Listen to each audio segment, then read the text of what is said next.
गोड ब्राह्मण संस्था की बराबर की जमीन पर कब्जा कर रखा था। सरकार से उस कब्जे को छुड़वाया था भगवान परशुराम और परसे के दम पे।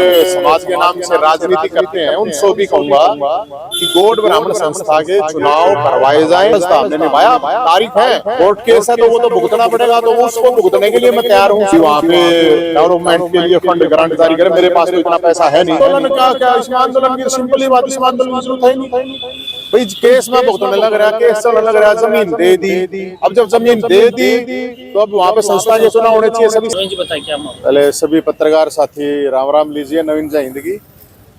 आज मामला आपको ज्ञात होगा कि परावर का दो सरकारें जिस पर करीब 14 साल तक गोड ब्राह्मण संस्था की परावर की जमीन पर कब्जा कर रखा था और 14 साल का जो उनका वनवास था जमीन का वो छुड़वाया था। सरकार से उस कब्जे को छुड़वाया था भाईचारे के दम पर, भोलेनाथ भगवान परशुराम और परसे के दम पर। आज उसको लेके तारीख थी, वो जमीन मिल चुकी है, सरकार दे चुकी है, हम ले चुके हैं, लेकिन अभी वो केस चल रहा है और उस केस में अलग अलग डिपार्टमेंट की गवाही चल रही है। और आज माननीय जज साहब करणदीप जी की अदालत में ये मामला था। मैं तो सरकार से और मुख्यमंत्री जी से ये कहना चाहूँगा कि ज़मीन वो मिल चुकी है, उसके ऊपर डेवलपमेंट के लिए फंड जारी करें। और एक चीज़ मैं और कहना चाहूँगा संस्था के लोगों से भी कि भाई जाट संस्था के चुनाव हो चुके हैं, वैश्य संस्था के, सैनी संस्था के, सभी संस्थाओं के चुनाव हो चुके हैं। और मैं समाज के जो लोग समाज के नाम से राजनीति करते हैं उनसे भी कहूँगा कि गोड ब्राह्मण संस्था के चुनाव करवाए जाएं। और इस संस्था के लिए सरकार और मुख्यमंत्री सैनी साहब से मैं ये कहना चाहूँगा कि वो ग्रांट भी जारी करें ताकि वहाँ 36 बरादरी के बच्चे पढ़ सकें, खेल सकें, स्कूल कॉलेज हॉस्पिटल जो भी बनना है वहाँ पे। और हम तो जो अपना फ़र्ज़ था हमने निभाया। अब तारीख है, कोर्ट केस है तो वो तो भुगतना पड़ेगा, तो वो उसको भुगतने के लिए मैं तैयार हूँ, उसमें मुझे कोई समस्या नहीं है। लेकिन मेरी सरकार से ये अपील है, सरकार और समाज से ये अपील है कि वहाँ पे डेवलपमेंट के लिए फंड ग्रांट जारी करें। मेरे पास तो इतना पैसा है नहीं कि भाई मैं वहाँ पे कोई डेवलपमेंट में तो वहाँ पे श्रम दान कर सकता हूँ जो भी कुछ है।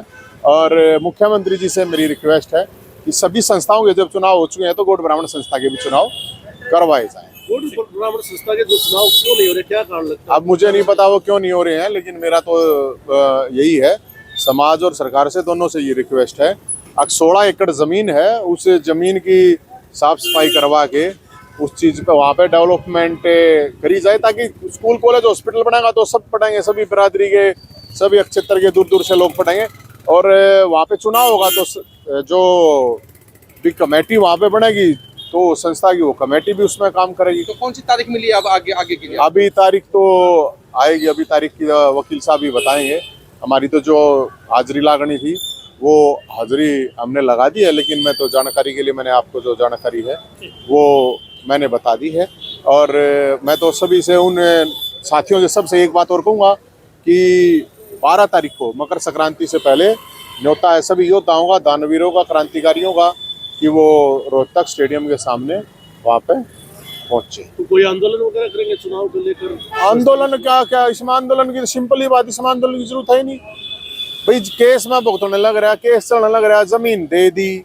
अब जब जमीन दे दी तो अब वहाँ पे संस्था के चुनाव होने चाहिए। सभी संस्थाओं के चुनाव हो चुके हैं ताकि वो चुनाव होंगे। अब हरियाणा के भी तो चुनाव हुए हैं ना, लोकसभा के, विधानसभा के भी हुए हैं ना, तो संस्थाओं के भी सभी के चुनाव होने चाहिए ताकि संस्था डेवलपमेंट हो सके सरकार से, ताकि कोई ना कोई तो रास्ता निकले। दिल्ली के भी चुनाव आ गए हैं जी। दिल्ली का चुनाव है, दिल्ली का चुनाव का अभी तक तो मेरा कोई लेना देना नहीं है, लेकिन मैं इतना जरूर बात कहूँगा कि बहुत बड़ा एक जो है दिल्ली के भी देश के लोगों के साथ बहुत बड़ा एक धोखा हुआ है। और जो धूर्त है दिल्ली का मुख्यमंत्री रहा है अरविंद केजरीवाल, वो बहुत धूर्त आदमी है और लोगों की भावना को थोड़ा, मैं तो एक बात कहूँगा कि जो उसका शीश महल है उस शीश महल को पब्लिक के लिए एक बार खोल देना चाहिए। जनता को, दिल्ली की जनता और देश की जनता एक बार उसके उस शीश महल को देखे जो ये कहता था कि मैं एक आम आदमी हूँ, और अब जाके उसमें वो 100 करोड़ के घर में रहता है, उसको शर्म नहीं आती।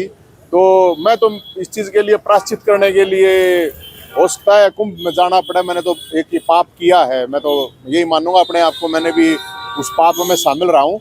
और उसी स्मेल को दिल्ली और देश के लोगों के लिए खोल देना चाहिए, ताकि पता चले कि वो 10 लाख की टॉयलेट में तो हगता है, 20 लाख का तो टेलीविजन रखता है। तो इससे शर्म की बात मेरे लिए तो कुछ हो नहीं सकती, क्योंकि कई साल हम साथ रहे हैं, तो मेरे लिए तो यही है।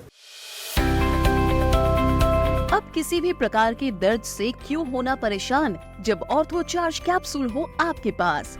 सभी प्रकार के दर्द में आयुर्वेदिक पद्धति पर आधारित रामबाण इलाज। कबीर औषधालय का ऑर्थो चार्ज ऑयल, कैप्सूल और सिरप आपको देता है तुरंत आराम। अनेक प्रकार के दर्द जैसे sciatica, spondylitis, rheumatic pain, arthritis, lumbar pain, सभी दर्द को दूर करने का रामबाण इलाज। 100% आयुर्वेदिक जड़ी बूटियों से बनाया गया ऑर्थो चार्ज कैप्सूल और ऑयल एक बार प्रयोग में अवश्य लाएं। अधिक जानकारी के लिए संपर्क करें। एड्रेस: कबीर औषधालय, सेक्टर 14, सोनीपत, दिल्ली, NCR।